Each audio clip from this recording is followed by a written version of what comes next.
Hey everyone, it's Katie here. I work alongside Katie and Yared and Tanya in the background of the podcast. I'm just jumping on to the beginning with some trigger warnings.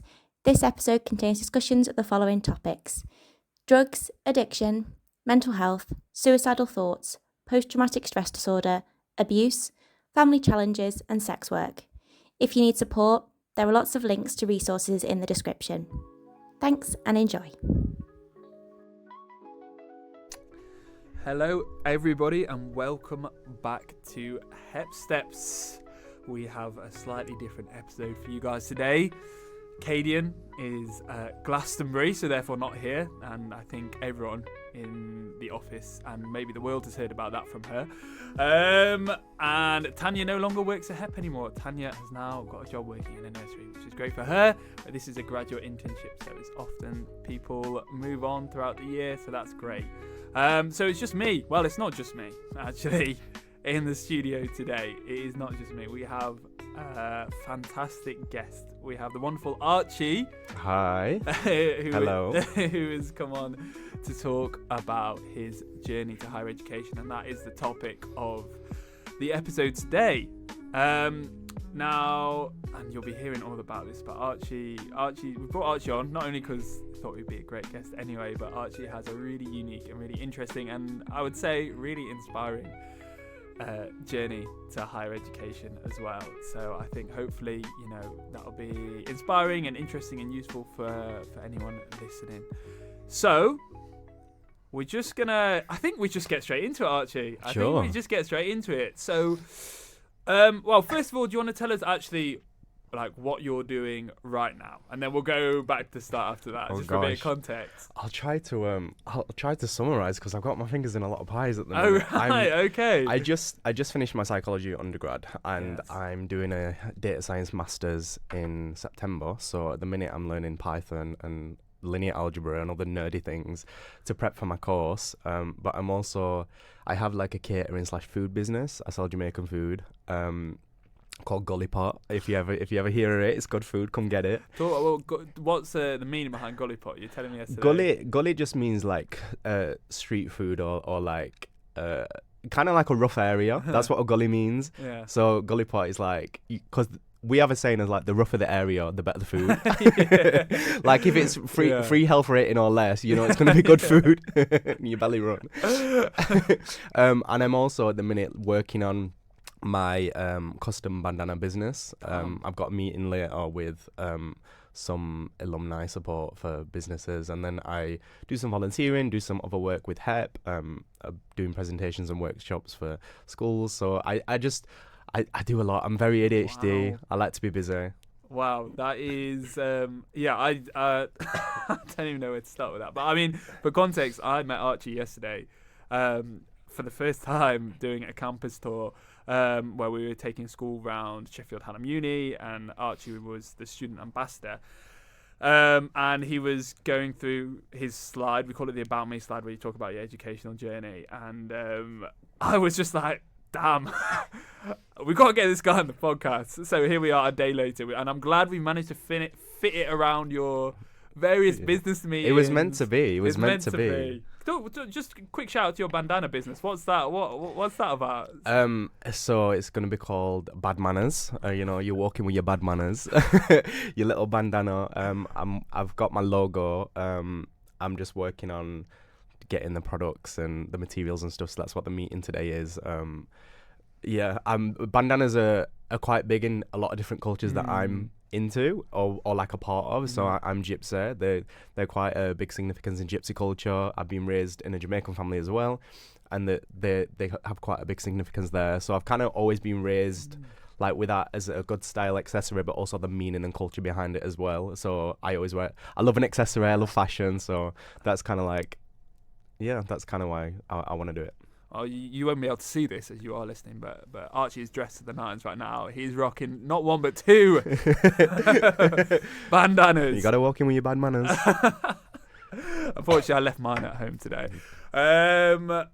So that's just, I think that already gives you a bit of a flavour of what Archie's about. And Archie, I want to just take it back to the start, talking about your educational journey, talking about your time in school, because that was The roller didn't coaster. didn't really follow the conventional path, did it? It did not. It started before that. Do you know when I was a kid, I got banned from asking the question why, because all I would do is like, why this? And my mom was like, stop asking why, because I was such an inquisitive child and just wanted to know everything. And that's kind of like followed me through my education as well. If there was something I didn't understand, I always tackled it was like, oh, let's learn about that then. Like that's the kind of person I was. I always loved education. I always loved learning. The issue was I had things in my life that prevented me from doing that. So I remember since I was a kid, since I was even a baby, I never slept. Like I always had sleep problems. And so in primary school, it got quite bad. And I used to have to go and have naps in the like supporting office and things like that. And all the other kids were jealous. I'm like, yeah, but at least you guys can sleep at night. I'm just having to sleep in the day. Like, I might be a vampire. You never know. Like, careful. Started bringing garlic to school. Yeah, so I was doing quite well at school. I remember in primary school, I got really good grades on my SATs, so I got to go to like secondary school for a day with all the big kids in the like year 11 classes, spend the day at school. But again, it's like I was going to school exhausted a lot of the times. I couldn't sleep. And around that time, what I didn't realize then, because we're talking like 15 years ago, in fact longer than that, like I'm not going to do that math. Depression and mental health and things weren't really conversation. And you don't really expect or look for the signs in a primary school kid about depression and those kind of things. And looking back now, I was depressed because of a lot of the things that happened in my life up to that point and that were still happening. When we get to secondary school, again, I loved learning. I was a little computer nerd with a massive rucksack, running around. Rucksack bigger than the year 7 vibes, yeah. Honestly, my back still hurts from this day from carrying it. Food take and PE on one day, absolute nightmare. Yeah, and the first year was okay. And I think year 8 is where it started getting a bit worse. It wasn't just mental health for me in school that caused me to have some issues. I was also gay and realising this from a young age. And I think towards the end of year 8, I came out. And I was the first person in the school to come out. So I went from being a little nerd that like people knew but not really to overnight every single person knowing my name and knew exactly who I were, and I'd walk past and everyone would stare. And when you've already got mental health problems at that time, it's like that's not great. You don't want that kind of attention on you. Yeah. Year 9 is probably where it got worse. Again, I did really well in school. Like my attendance was still bad, always bad. I barely went to school. But when I did, and I said we did mock exams or anything like that, I always got good grades. I was always, because I loved to learn. So even when I was at home, I was learning. Still had that passion for learning. I still had that passion. And this is where the mental health challenges really got in the way. So I started suffering really, really badly with anxiety. The depression got worse. The insomnia got worse. And I find with those three dream team combination, they kind of feed off each other. So the depression will make the insomnia worse because I don't want to be awake in the day. I'd rather be awake at night because I don't want to have to deal with this. I don't want to have to deal with people and whatever else. So I'd go to school, I'd be having panic attacks. The teachers would say, like, you don't know what anxiety is, you're young. And I'm like, okay, I'm going through things you've never experienced at home. I've been through things you've never experienced. So at that time, because of all the things that were happening at home, I could not focus on my education. And I'll give you an example to put it in perspective. This is just one of the things. I used to go and jump the fence at like dinner time when I was younger to go and check to see if certain people in my family who were addicts were still alive and make sure that they haven't killed themselves or taken an overdose. And that's like one of the adult things I was having to deal with at a young age. And then you add in poverty, having to use food banks or general abuse, being scared in certain environments, being offered to sell drugs or take drugs, like all of these adult concepts at a young age. How can you possibly focus on school or your education at that point? Your main priority is focusing on being safe or making sure other people are safe. So And all of these things that were going unresolved, the lack of sleep and the trauma, it was all leading to like severe anxiety. And around towards the end of year 9, it got so bad that I developed agoraphobia, which, if you don't know, it's like when you can't really leave the house, your anxiety is that bad. You get a little bit paranoia, severe anxiety, panic attacks, and you become a bit of a recluse. So I was going weeks at a time, sometimes months, without leaving the house at all. And I was just a very broken person. And obviously you can't really study and do your GCSEs when you can't leave the house. And before this, my attendance was like 10%. Although 10 is my lucky number, it wasn't doing me any favours for education. So I ended up leaving school at the end of year 9. They tried to get me in to do my GCSEs, but I was having two major panic attacks. I couldn't do them. So I kind of just stayed at home and suffered for a bit. I tried to get help with the doctors. The doctors told me that I was too young to have these problems and that it only gets worse. One doctor actually told me that. It was like, oh, wait till you've got a mortgage. I'm like, I ain't even got food in the fridge. What are you talking to me about a mortgage for? Wow, again, it's the conversations around mental health, especially in children, because people look at children and think, you're too young to have this, and you're right, I am too young to have this, so help me. But that message was kind of lost until recent with the mental health awareness that we've made progress with. And I think that really does show, the importance and the change of that conversation and the need to make progress in that. Because, we're talking about when you're in school, you're 27, Archie, if you know what I'm saying. So it was a little while ago, but not too long ago, when it seems like multiple occasions you are presenting with this extreme case of anxiety and trauma, and you're getting told over and over again that no, you can't feel like this, and that just seems incomprehensible now. But it wasn't that long ago. Shall I tell you, when I left school, we used to have support staff where the office was always open. You went in, and any issues you had, you go and talk to them. They made them redundant. And because of that, I was like, I cannot even cope. Obviously, I would have probably left as well. But the fact that I had no support because of redundancies, because of money and financial issues, that is the reason me and some of my friends as well left for those reasons. And I think that just, again, shows the importance of that kind of pastoral support in schools, and probably goes maybe slightly underappreciated by some people who haven't had the experiences that you've had. But, that's... just a shout out to those people, I guess. Shout out to Curly Paul. That's what we called him. Absolutely loved it. And Debbie from my school. Am I allowed to say my school? Probably not. That's okay. Yeah. That's okay. Shout out to Curly Paul. So I left school. I wasn't doing GCSEs. I went for one exam, had a major panic attack, had to come home. I couldn't do it, but I did try. But again, that Archie, that little kid that always asks why, that always asks this and that. I started learning at home. I started learning myself to code. I had a Minecraft server. Where did that idea? Like, what? What year 9? Just thinking back to myself in year 9. I'm thinking, like, where does that spark come from to think, I know what I want to do. I want to start learning how to code.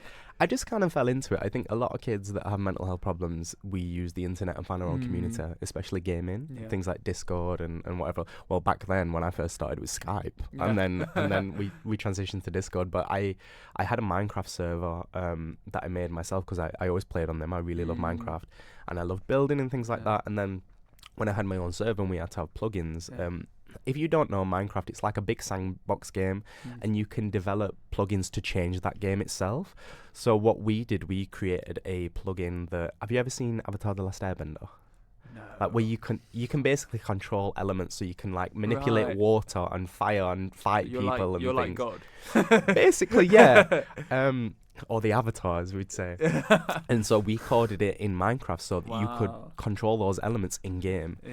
So I had that server. I coded lots of plugins for it. I ended up having a builder team, a development team. So like I had my own like volunteer staff at a young age. But I had an entire community. You were heading up a team of coders, essentially. And the server ended up getting really popular, and sometimes we was making 10 to 20,000 a year. What? Like your face just dropped. Sorry, I'm showing my lack of awareness of the world of gaming and Minecraft. Wait, you actually made money from that? I made money from it. Yeah, it was because there was, and I learned a lot about business because there was a market. There was other similar servers. We did improvements, we made it unique, and then we had an online shop so people could buy ranks, they could buy elements or like mainly cosmetic items, and yeah, I had my own shop, my development teams, and yeah, worked on projects. So while I was up all night, I was still doing something. Yearly reviews with your employees and hoping they pass their probation. It was like, hey, I don't think you're pulling your weight. Is everything okay? Like, keep in mind, I'm like 14, you're 15. Year 9. Yeah, again, you're in year 9 yeah. doing this. And you're saying, yeah, this is what you were doing when you were up at night. Yeah, because it wasn't just this. It was like maths, English. I love writing stories. I love writing poems, which you said you enjoy writing. We're going to swap a couple poems after this, I think. And yeah, I just love learning. I love learning about science, and a lot of the shows, I've always been quite a bit nerdy, so a lot of the shows was like Doctor Who and things like that were very science-based, and it's like just that kind of vibe. I'm a very inquisitive person. Again, it's always asking why, just from being a child. So I did that for a lot of years, to be honest, and it was successful, and it was a good way for me to make money because I needed it. Like, I didn't have as much money as what other people did, and so you did need that money, and it went on computers or games, but sometimes food or clothes and things that we actually needed, but I made enough to be able to treat myself even then. So although I did live in poverty, at the same time sometimes I did make money to get I made my own money, and but it took a lot of work to get there. It took a lot of dedication, like every night coding and stuff. But family don't understand that. They're like, oh, you're just playing your video game. It's like, no, I'm not.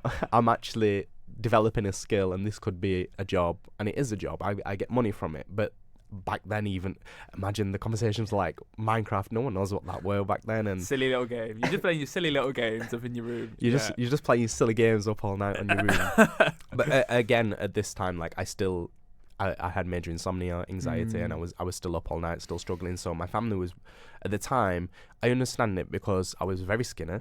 I wouldn't eat. Yeah. I was asleep all day. I was extremely pale. Yeah. So I understand the concern.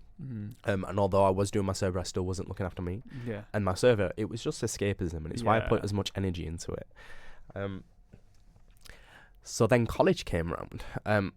I actually got offered to go to college before GCSEs because my grades were that good. They come to me and said, do you think you'd be better in college? Because you get good grades and stuff. I understand the issues with school. Do you think you could do this? And I said, I can't. My anxiety is that bad. I just can't. So was this to go and do your GCSEs in a college environment instead of school? I think so, but also I think they were going to start me on like a BTEC, like a level 2 or something. Yeah. I can't remember the exact details, but at the time, this was like around year 10. I was just like, I'm so poorly. Around that time, though, I remember making a decision. I was like, I struggled with everything. Like, literally, I was so broken. Even going to the shop that's 5 minutes away, I could not do. And I remember one day, I just needed something from Argos, and it was literally a 30-second walk from where I lived. Like, it was around the corner. It was such a big thing. And it took me hours to build up the courage to go grab something. Wow. And I did it, and I was so proud of myself. And from there, I started, like, really trying to challenge myself a bit more. Albeit it was still difficult. So that Argos trip almost was because I needed a new headset for my PlayStation. Wow. So between then and when college came around, when you're like 16, I was challenging myself a bit, but I was still struggling so much. I went to college. I did a health and social care BTEC. I was supposed to be on level 2. I did the assessments and stuff, and they decided I was working at level 2 and GCSE maths and English. For some reason, they messed up and put me on level 1, and they put me on like entry 3 maths and English. I got moved up to GCSE maths within a day because I was like, right, I've done this one next. I've done this one next. Because I was arguing with them about it, like, you've put me on the wrong things here, and they weren't listening to me. But with maths, it's very easy to prove that. You're like, right, I'm going to show you then. With English, it's more subjective. It's not as easy to prove, like, the work in the class. So I had to work up from entry 3. And then same with health and social care. I had to do an entire year. Wow. And then after that, they were like, oh, you were right. I'm like, okay, thanks for wasting a year of my life. That's okay. But this law level didn't help me either because it wasn't challenging. I knew I didn't need to go anyway. Even if I didn't have the problems, I didn't need to go. Yeah. So I just, my attendance was bad, but I did it. And then I did level 2, health and social care, and I did my maths and English, GCSE. Yeah. But again, my attendance at some points was like 10%. And then... And sorry, how old are you now? So this is probably like 17, 18. Because I was 18 when I went onto my level 3, which is my computer science course. I went onto that. The thing with the health and social care thing, the teachers always wanted to use me as an example and they couldn't. They always wanted to be like, well, Archie doesn't come and he's doing bad, but I was getting the best grades in the class. And actually at this time I was tutoring the other students. Right. At lunch when I went, I used to set up tutor sessions in the library and help them all with the assignments because the teachers weren't really that good. So I used to teach them all with the assignments. That's the only time I used to go in, just to help my friends. But I moved on to the level 3 because I felt like I wasn't being treated fairly on the health and social care course, and it was the same teachers, and I was like, I don't want to do this anymore. Because I feel like they thought I didn't care and they just didn't understand the issues I had going on at home. A bit of a theme, recurring theme. A bit of a theme, yeah. So we go to computer science. I went on there because I had a careers meeting and they said that they did Java development and that's what I wanted to do. That's what we use for Minecraft. Right. Even in the books it says Java development, and I get there and it's JavaScript. And if you don't know programming, it's like wanting to do Spanish and you turn up and it's French. Right. Okay. So it's a big difference. Big difference. Yeah. And I only find out after the first year because level 3 is a 2-year course. After the first year, I get like all distinctions pretty much, but my attendance was really bad. I kind of had an understanding and a contract with them, like I can submit things sort of late and I'd still get the grades.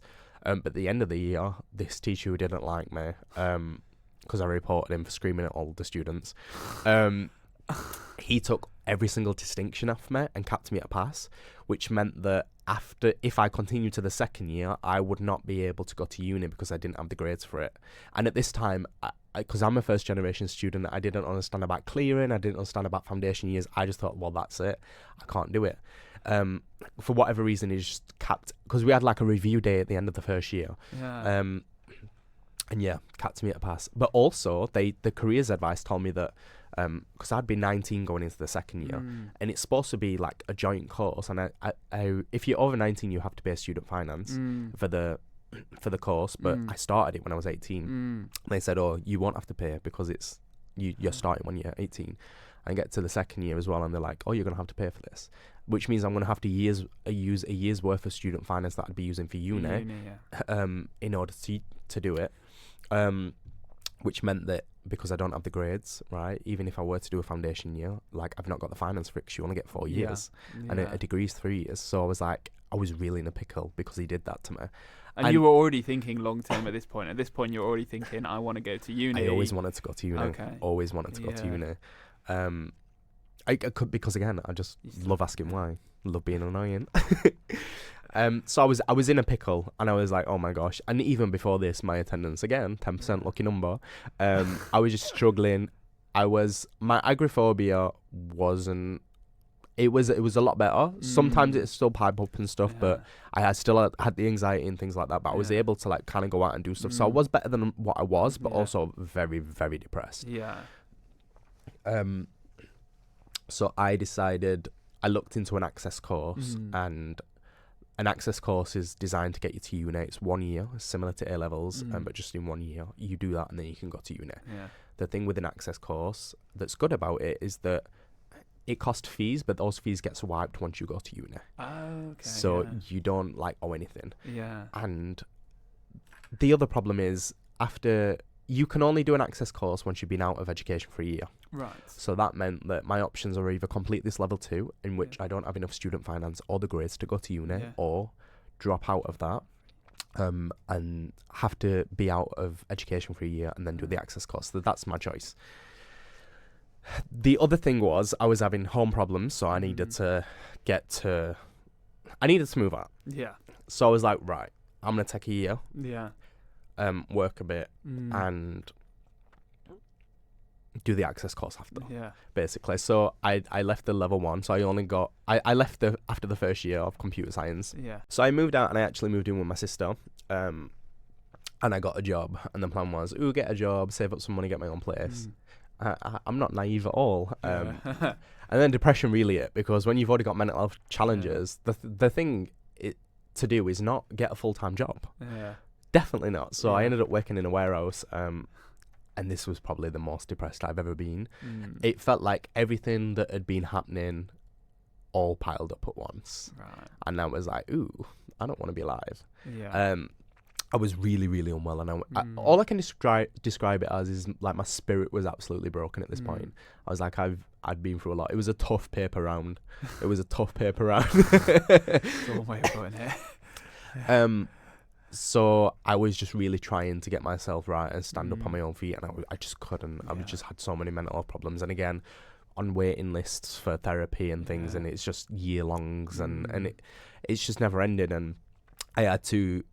I was really stubborn. I didn't want to go on benefits, like sick benefits, because a lot of my family, I know a lot of people that are on them, and I just didn't want to be a product of my environment, which my environment does cause, because it does cause a lot of mental health problems and a lot of anxieties. Or I just refused to go on them. I just wanted to try and work, but it was like a year of constantly trying and failing, because I was suicidal, severe anxiety, really bad insomnia, unmedicated.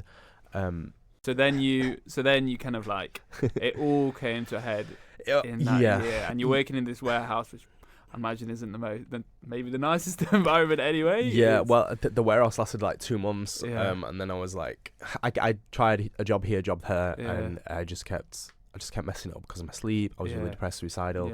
And my family was just telling me like, look, you do need to go on benefits, you need to go on sick because you're not fit to work. After a year, I listened. I went on the sick.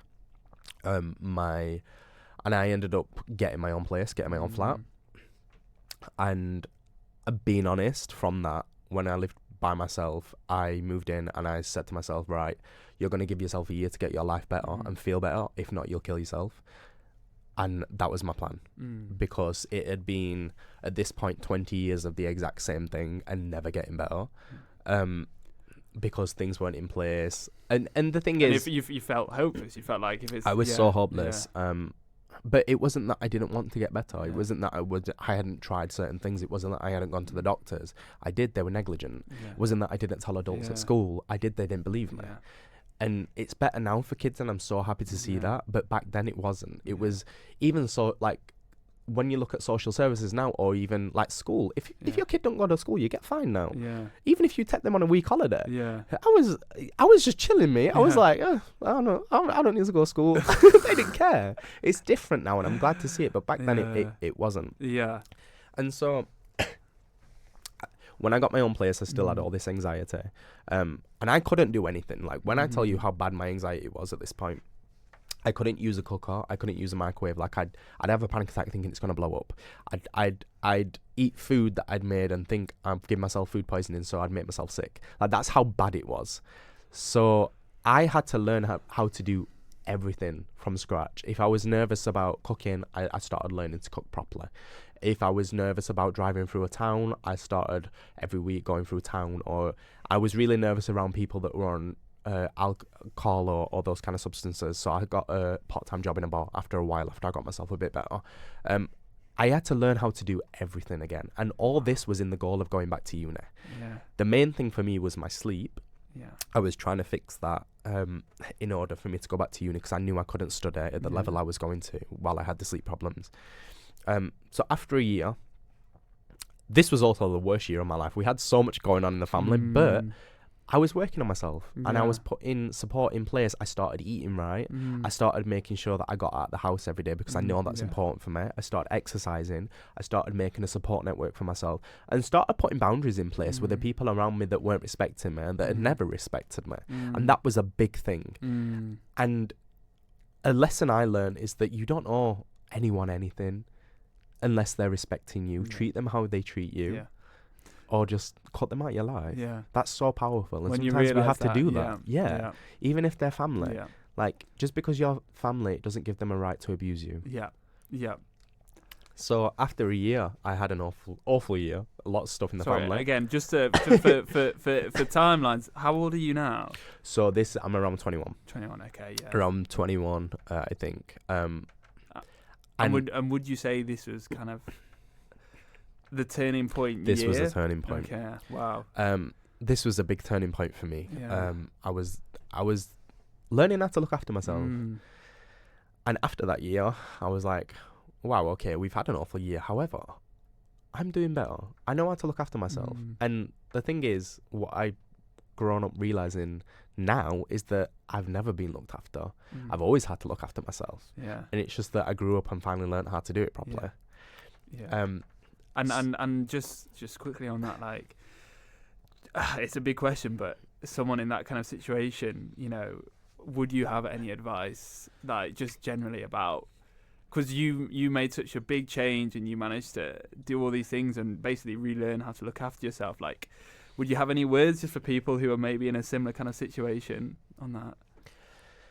Yeah, we'll get to the end of the story, but what I will say for now is that everything that's happened to me, and it really has been quite horrific, I really won't change it because of the person that I am today.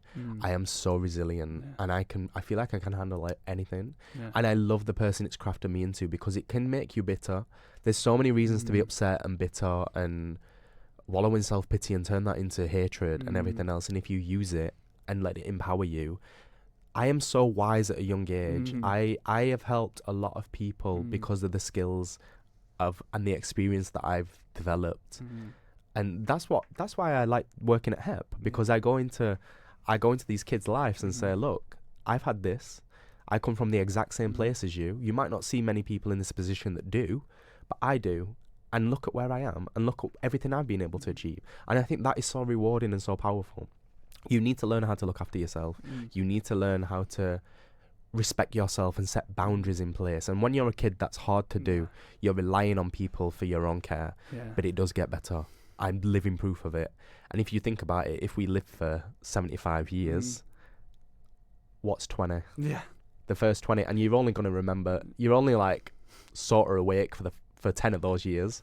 And then after that, it's your life. After 18, it's your life. And it's going to be hard, but it gets better. And the reward at the end is so sweet. Because when you've been through it all, and in spite of everything done well, that feeling is amazing. You're so proud of yourself. And that's what's important. Amazing. And coming back to the story, coming back to the timeline. So after that, in like the sort of the year after, I applied for the access course because I was like, ooh, I can do this. And then it was getting closer, and then COVID hit. Dun, dun, dun. Spanner in the works that you probably didn't need. And I was like lockdown, and it was so I lived by myself. Yeah. And that made everything that I used to take care of myself, such as getting out every day, going to the gym, eating healthy. I couldn't do any of that anymore. So I was like, right, I'm pulling out of this. I can't study right now. I can't do online learning. This is not for me. And the depression came back, and it was a dark time for us all. Especially for people that like live by themselves and stuff. So that was like 2 years of my life. I was like, right, I can't do this. And did it feel like you were kind of going back on that progress you had made? Yeah. Though it was kind of hard to think about anything else at that time other than like COVID and depression and everything. And yeah, because being stuck in the house with your thoughts is not great when you've got all this and ADHD and everything else. But again, I was working on the server. I was doing some work for my stepbrother, like helping with his social media businesses and generally just things like that. COVID was hard for all of them. Yesterday, I looked at my phone and the time was 2020. Honestly, I started switching. I was like, oh, not 2020. More flashbacks. What, 20 past 8? Yeah, it was 20 past 8. I was like, oh, not 2020. But COVID happened. And after that, I applied for the access course. It was humanities access course for psychology, criminology, and social study skills. It was a year long. I was doing great for the first half of it, and then the second half of it, something really traumatic happened, and I had a bout of PTSD, and that like affected me. After that, like I was submitting things late, but they was not capping my grades, so it was good. Yeah. Wasn't the best I could do. I was getting like some distinctions, some merits and things like that. So they were very good grades, but I knew that if I was mentally well, I could get a lot more distinctions than I did. But I did it. It was very intense, but again, because I've been through a lot of intense things, the resilience. It was just the fact that I was dealing with something personal with the PTSD and everything like that. It was a lot all at one time. But I was like, ooh, I did it. Now I can go to uni. And this has been a long journey to get there. Wow. And so the next year I was enrolled for psychology. At Sheffield Hallam. At Sheffield Hallam Uni. I decided that I was always stuck between that kind of role and computer science development, games design.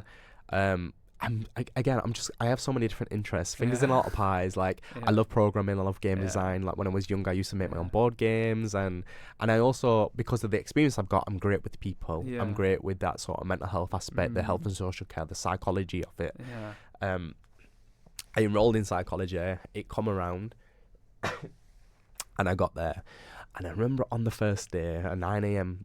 start session, and looking around, I was like, I made a mistake. Oh, wow. I do not belong here. I on it that first week, I was like, should I drop out? Wow. I don't think I'm good enough for this. And it was like a big imposter syndrome. Massive imposter syndrome. I mean, not only like, you think of uni and like, oh, everyone's just so smart and everyone's like another level and whatever else. And I always used to tell myself like, yeah, I've been good before, but this is an entirely new level. Like I'm not on this level and I've got so many different problems and stuff. I was like, oh my gosh. And then on top of that, not to bring up the North and South debate, but when you go to uni with a bit of a Yorkshire accent. Even in Yorkshire. In Yorkshire, and everyone's there and everyone's like, a lot of people are Southern. Yeah. And you come across many Southerners before in your time? Was this the first time even hearing those kind of accents? I have, not really, not like this. I kind of had a fear of them. I'm just like, oh my gosh, but it's just intimidating because it just. I think some people, I used to have a bit of shame on being a northern accent and a bit, but on top of that, it's not just being northern. Like I come from council estate, I come from a gypsy family, I come from a lot of stuff. And I just did not really see myself anywhere at uni. And I was like... You were completely in the minority. Completely in the minority. And I just... do you know that I think a big part of it was the first lesson I had at 9 a.m. was stats. Yeah. And I was just like, oh, what is going on? What is going on? Stats on a 9 a.m. is wicked. Someone's evil for doing that. The timetabling people, I want a word with you. But what happened was, after a couple months, I think the second semester, what really got me over the imposter syndrome is I worked hard. Yeah. And it probably helped me in a way. It probably put a fire under my arse. Yeah. And I was like, okay, I guess I need to work hard then. Yeah. And I got really good grades. Like I started getting a first in like every module. Yeah. And I was like, okay. But then I was like, the next year coming around, I was like, yeah, but they're low first. So that's too close because it was low first last year. So now the next year is harder. So I'm gonna get bad grades. I'm not gonna do well. And it just comes all the way back round. And but the second year, I started getting first in everything, in literally everything. But I worked hard. Like, I'd be at the library sometimes 10, 12 hours a day. Yeah. Like, my family was worried. I was like, yeah, but you work hard and it pays off. Yeah. Like, I'd go to the library, like, because I work better at night, obviously, insomnia. Yeah. I'd go to the library at, like, 10 at night, and I'd leave at like 12 in the morning. Late night warrior in the library. You're the one coming out when the sun comes up. And because I was at collegiate campus, and that library was a lot quieter than the main one. I was walking around with my shoes off. I was chilling. I'd be like, "Hey, security guy, like, what's good?" I'm gonna chat your area, like I marked my territory in it. My tears are on all those walls. And then, did you have a certain area of the library that you always went to? Or you were just booked a room. You were booking out a room? Or we were booking rooms, we had the feet up, we were doing everything. Oh my god, there's one girl in the library that always, when she booked a room out, she would play like a fire on the screen and just like chill. And I was like, I love that for you. You gotta make it cozy. If you're spending 12 hours a day, you want to create a bit of ambiance, a bit of feng shui. And then third year went the same. I got really good, better than what I thought. Way better. I had my dissertation project. And again, the imposter syndrome, but it made me work harder. Oh, and so this imposter syndrome has gone all the way through your time at uni, even whilst you're getting top grades, and it's really driven you to just keep pushing yourself. Yeah, it like dissipated when I finished a year and I got all my grades back. I'm like, okay. And then by the time the next year come round, I was like, oh no, it's back. Because this year's harder. Do you know the thing that really helped me the most was my supervisor for my dissertation? Yeah. Her kind words to me, can I say her name? Yeah. Yeah, she's called Sue Jameson Powell. I don't know if I'm saying that right. But she was so nice to me. She had so many kind words. Like she always like, it's like being with a PhD student. You're so professional. You work really hard. Like, I'm so impressed with you. And I got a really good grade on my diss. I got like 89. What? 89? Yeah, I was really proud of it. Damn. I'm looking to get it published. I've got a meeting with her next week to try and publish it. It was on ADHD and how TikTok isn't representative of ADHD and how that can cause like self-diagnosis and things like that. Oh, that's very interesting. It was interesting to write. And just quickly, what was your conclusions on that? To summarize the dissertation, I was basically attacking a lot of the research in that field as well as like the TikToks, because I don't think a lot of the research is that great. Like, they have a lot of methodological issues with them. So I was doing it a little bit different. So I looked at individual TikToks and if they're accurate, but I created my own like accuracy, like algorithmic scale to measure that. And the majority of them aren't accurate. But what I wanted to look at as well, which not a lot of research does, is it representative as a whole on TikTok? So I marked each symptom that's mentioned and see if all the ADHD symptoms are mentioned, because you can't expect a 6-second TikTok video to be diagnostically accurate. But if people only know 3 symptoms of ADHD and there's 15 others, and they only ever speak about the 3 and they have those 3, they're going to be like, well, I do have ADHD. Yeah. So maybe what we can do is raise awareness for the other 15 symptoms that are not mentioned. And it turns out that the symptoms aren't mentioned equally.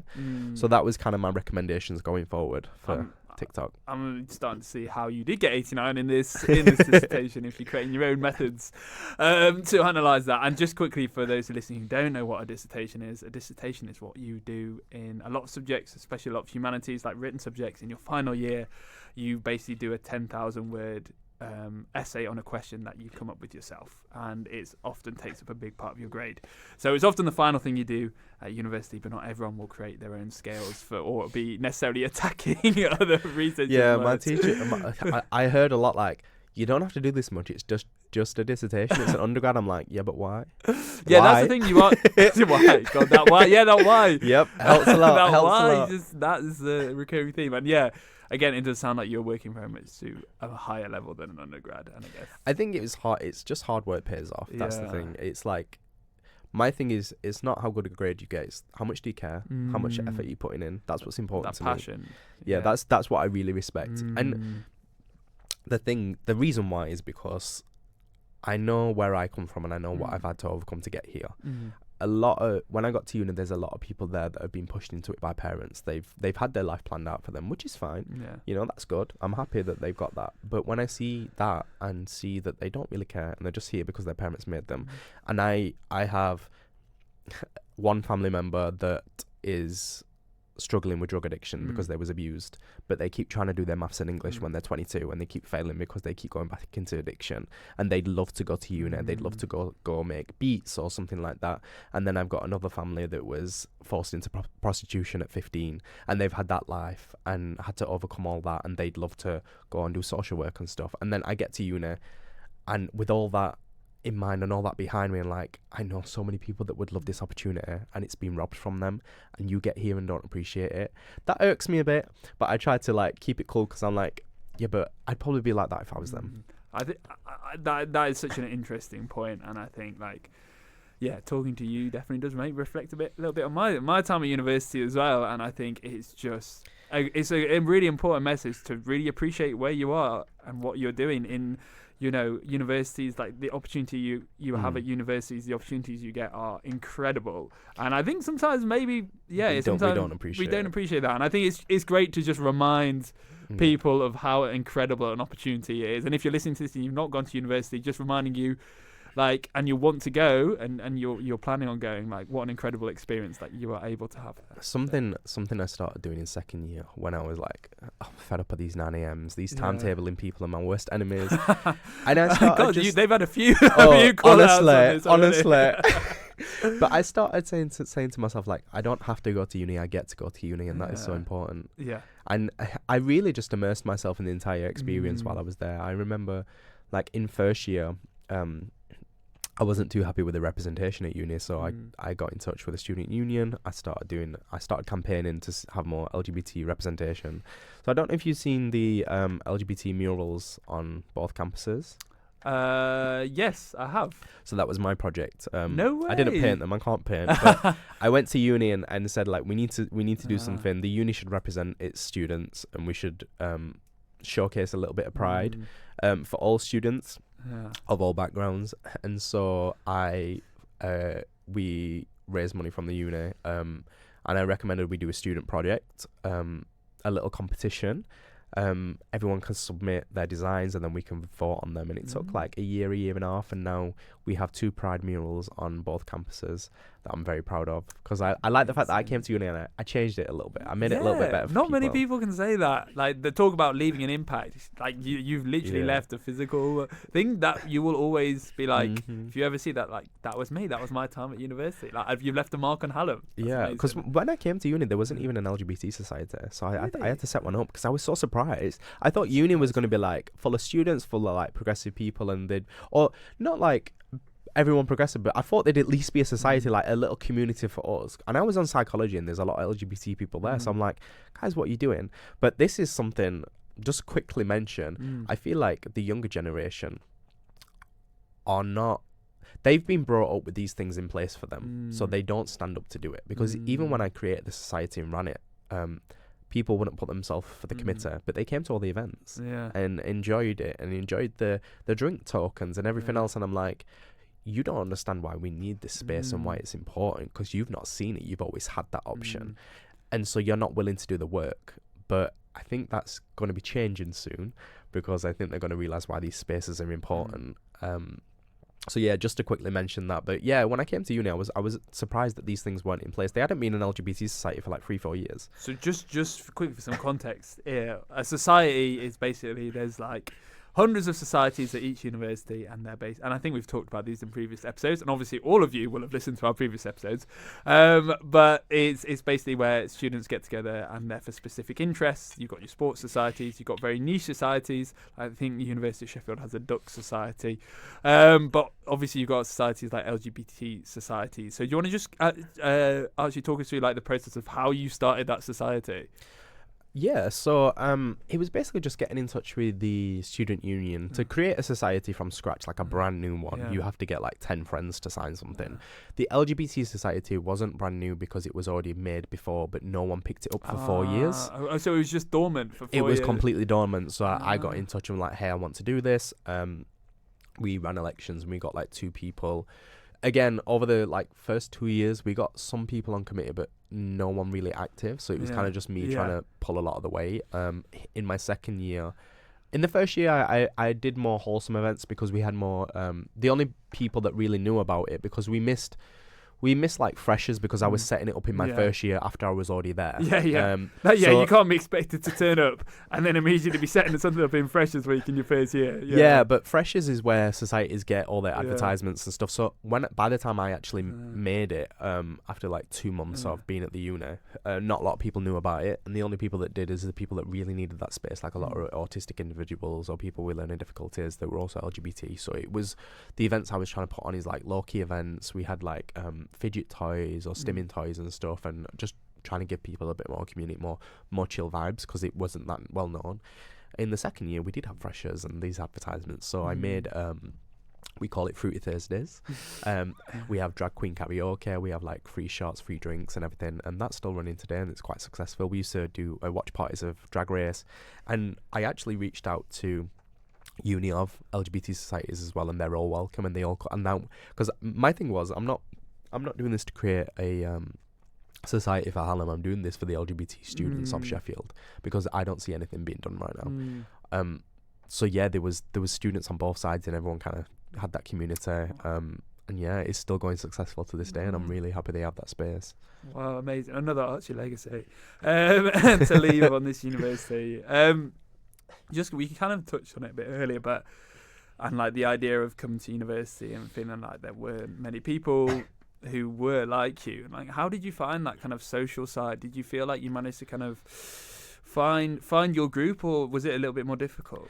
I did manage to find my group through societies, actually. The LGBT Society, but also the ACS Society, which is the Afro-Caribbean Society.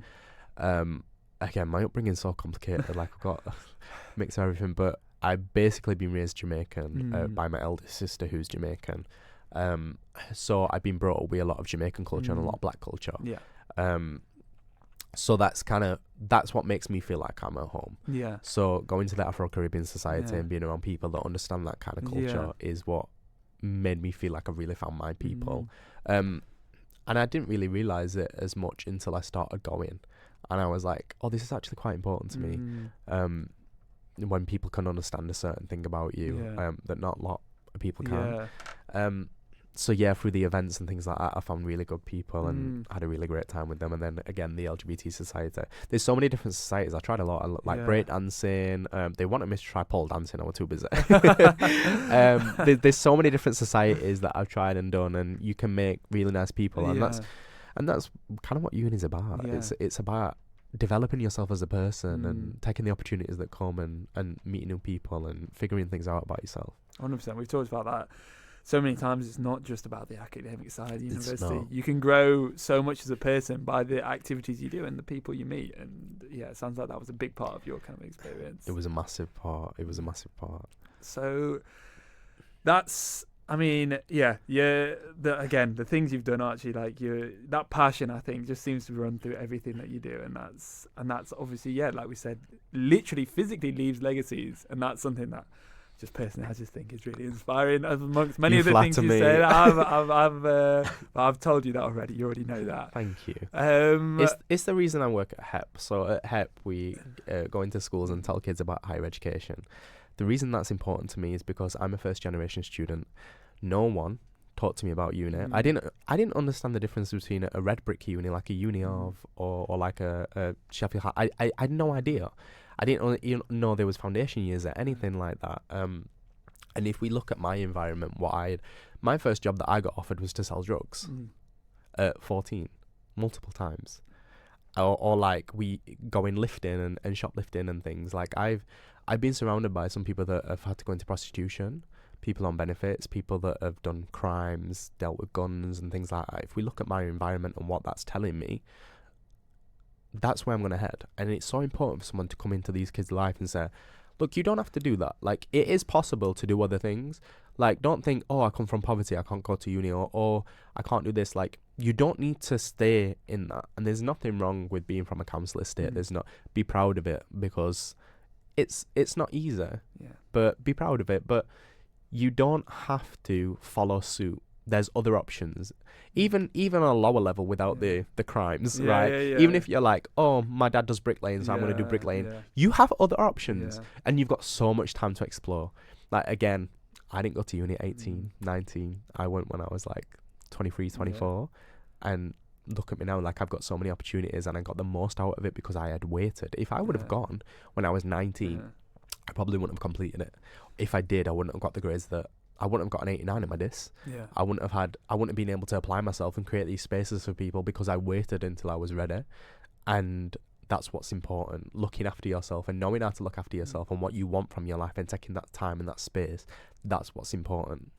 I think it's really nice, even just personally, obviously doing the job I do and going into schools and talking about higher education. And I think, like anything, sometimes it's easy to just think, if you have a slightly tougher day and the class is like not as engaged, it's thinking, oh, is this going in? Is this going to be, is this being taken on board? Is this actually going? Because that's what I want to be doing at the end of the day, helping young people. But like hearing your story and knowing that there will be kids there who maybe they're not even the kids who are putting their hand up and getting engaged, but who that we are showing that it is an option and it is something they can do. And just the thought that maybe that could help someone like it would have helped you. It's reassuring for me. It makes me feel good about what I'll give you a comparison. my friend and some of my family work with drug and alcohol services, Mm. and they put on this event every week. Yeah. And a lot of times people, they might show up, but they're not that engaged. They Yeah. don't care, or they don't show up every week. Yeah. The point is them not using the service. It's knowing that someone cares. That's Mm. what's important. The fact that we're going into schools and saying, look, we care about you and your Mm. future, even if they're not listening at the time and they might not engage with it, that fact is still important. As Mm. someone that got raised around a lot of adults that didn't care, Yeah. having that one person that did, having Curly Paul that did, it makes a difference. Mm. Even if they don't engage with it, it makes a Yeah. difference in how you feel and how you Yeah. look at yourself. Yeah. And we need more people like that. We need more people that tell these kids, we still care about you. Yeah. You might be naughty. Yeah. You might swear. You might cuss. You might do this. You might do Yeah. that. But I still care about you. Yeah. You're still a kid. You've got a lot of life to look forward to. You might have problems that might make you act this certain way, but I understand that. And just having that grace and that patience and that kindness towards these kids, it's so important. Yeah, again and again, that is making me reflect on other experiences I've had in education, and just I've not really thought about it even from that perspective as much. But yeah, that's nice to hear. So Archie, I've realised we are absolutely flying, as I kind of expected. The Yeah. time is I'm a absolutely yapper. flying. And I feel like we could probably sit here all day, to be honest. Yeah, we could. But I think other people need to use this studio. Why? I know, I'm sure it will not be as inspiring as this, I can tell you that for free. It's been so nice chatting to you, honestly. Thank you for the opportunity. Oh no, thank you so much, Archie. And I just like, before we do kind of wrap up, I did want to ask, like, what does the future hold for Archie? Like, what? Because I can just imagine you doing just anything. Like, genuinely, I from what you've talked about today, I'm very intrigued to see what you are kind of thinking. I think the future holds everything. Yeah. That just sums it up. Yeah. Like, literally everything and anything that I want, Yeah. because we are all capable to do whatever we want. As long as we put some effort into it, work hard, we can do whatever we want. I would love to have a couple of businesses. I really want to get my band on a business. Yeah. And watch out for bad manners. Bad manners, watch out for bad manners. Make sure you come and eat at Gully Pot. And Wait, where is Gully Pot? Like, where are we? I are just you popping up, or like? So I sold it. It was a home-based business. People Yeah. picked it up. But I've started doing catering as well. Amazing. Kind of in talks about some shops or working at kitchen. It's up in the air. What will happen will happen. Wow. I just go with the flow, It's me, exciting, though. and work hard when I get there. I'm excited. I'm excited about you. I'll cook you some food sometime. Oh yeah. Yeah. I like that. Yeah, that'll be great. So yeah, Archie, it's been an absolute pleasure. I've really enjoyed this. I mean, I was excited to get you on just because I was interested myself, just because of hearing little bits of yesterday about your story.